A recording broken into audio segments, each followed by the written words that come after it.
Shalom semuanya, apa kabar? Kembali lagi sama Priscilla Rubusugara.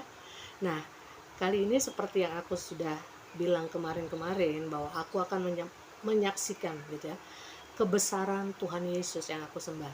Nah, di kesaksian yang pertama ini Bapak Ibu, aku ingin menceritakan betapa hebatnya Tuhan Yesus yang saya sembah. Dan mungkin ada sebagian orang yang sudah mendengar kesaksian dari keluarga kami, terutama kesaksian dari orang tua saya, papi dan mami saya gitu ya. Karena kenapa saya menceritakan, karena ada keterlibatan kami anak-anak dalam kesaksian itu. Nah, jadi kesaksiannya gini Bapak Ibu. Papi saya ini pernah meninggalkan kami.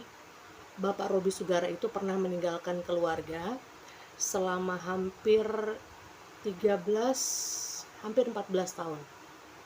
Dari saya masih kelas 3 SD sampai saya lulus SMA gitu ya. 14 tahun kemudian Pak Robi baru pulang. Nah, bagaimana cerita kepulangan Pak Robi ini yang mau saya saksikan. Betapa hebat dahsyat Tuhan Yesus yang kita sembah. Jadi saat itu papi pergi, benar-benar pergi, tinggalkan kami, tinggalkan istri dan 7 orang anak. Nah, 7 orang anak ini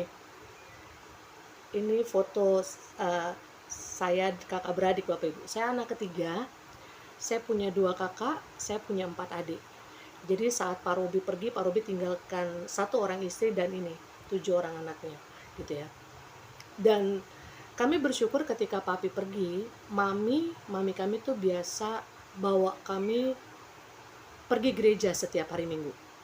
Setiap hari Minggu dibawa ke gereja.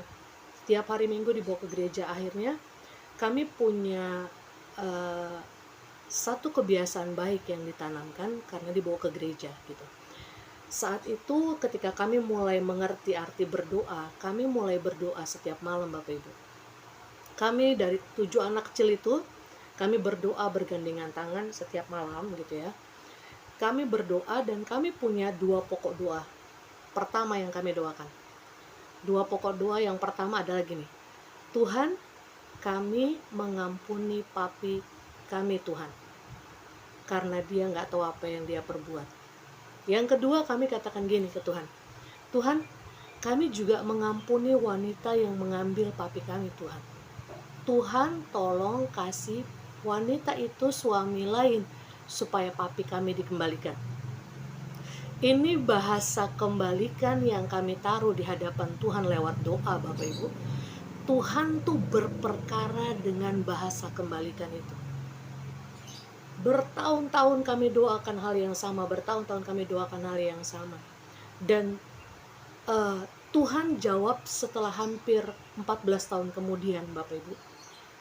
Di sini kita percaya bahwa setiap doa yang kita naikkan tidak akan pernah berlalu dengan sia-sia. Semua doa yang kita naikkan, Tuhan katakan ia membuat segala sesuatu indah pada waktunya. Dan ternyata kami melihat Tuhan membuat indah pada waktunya menjawab kepulangan papi kami setelah hampir 14 tahun. Di sini dibutuhkan kesetiaan dan ketaatan kita berdoa di hadapan Tuhan Bapak Ibu. Dan ketika papi pulang, panjang sebenarnya ceritanya kalau saya mau saksikan di sini, nggak cukup waktu, terlalu panjang. Ketika papi pulang, bahasa kembalikan yang tadi saya katakan di hadapan Tuhan. Tuhan buktikan seperti apa? Wanita yang mengambil papi kami, dialah yang mengantar papi kami pulang sampai di depan rumah. Kok kami bisa tahu? Karena memang papi katakan, kami siangnya itu sempat ketemu papi. Papi katakan papi akan pulang malam ini, jadi kita semua tunggu, 7 anak dan mami kita tunggu papi. Jadi saat papi ketok pintu pagar rumah kami 7 anak menyambut, 7 anak melihat wanita itu mengantar papi kami sampai depan rumah. Dan kami melihat Tuhan, Engkau hebat, Engkau dahsyat Tuhan. Engkau punya banyak cara yang tidak mungkin dalam pikiran manusia Tuhan mampu lakukan buat setiap anak-anak yang berharap dan percaya kepadanya. Secara logika nggak mungkin seorang wanita yang mengambil suami orang, mengembalikan suaminya di depan pintu rumah keluarganya. Nggak mungkin. Tapi Tuhan Yesus mampu lakukan yang tidak mungkin menjadi mungkin bagi setiap anak-anaknya. Tuhan katakan kembalikan. Wanita itu harus kembalikan karena Tuhan mau berperkara dengan kata-kata kembalikan itu. Jadi ini kesaksian pertama yang mau saya saksikan di hadapan Bapak Ibu Saudara. Masih banyak kesaksian-kesaksian lain, dan kalau mau cerita secara detail terlalu panjang. Tapi di sini saya mau katakan bahwa tidak ada yang tidak mungkin untuk Tuhan. Tidak ada yang terlalu sukar untuk Tuhan menjawab doa. Selagi kita percaya, selagi kita berharap, pengharapan di dalam Tuhan tidak akan pernah mengecewakan hidup kita. Terima kasih, sampai jumpa di video-video berikutnya. Tuhan Yesus memberkati. Bye.